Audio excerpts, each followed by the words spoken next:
So this is how you can make your videos feel more alive learning 3D camera movement. Very simple. Create a new composition. I'm gonna go with this resolution, 60 frame rate, so it looks smooth. Okay, now let's import our videos or images. So let's drag and drop our images. Now here we have our images here. Select camera. Now we have a new camera here, but now that our images are not 3D.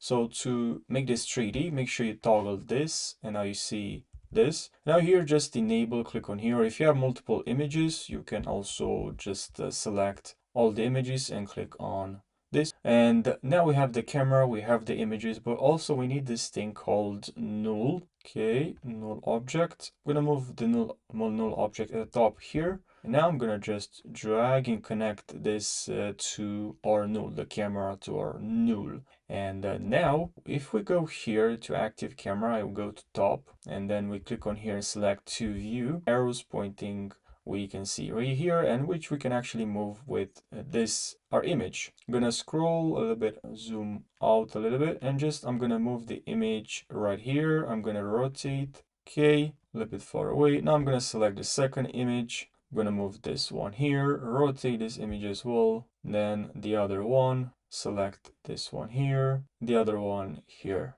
So now what I want the camera is to move to this image, this one, and then this one. So what we can do here is, if you just to enable also 3D here, because we're gonna work with rotation, I'm gonna rotate the camera. And now look at this. So we can enable toggle here, so we can add a keyframe. So now I'm gonna move the camera. I'm gonna move a couple of keyframes ahead. Now I'm gonna click on here and just drag and to this image, and then from this image it's gonna go to back the other one, and then to this one right over here. So let's go again. So this one, and then it goes here. Okay, so that's what we have now. Very simple, but pretty helpful, you know. So now you can right click, and then here you can add, you can select the keyframes and add some ease in. Click on here, right click, edit speed graph, and now we have some, we have ease in here.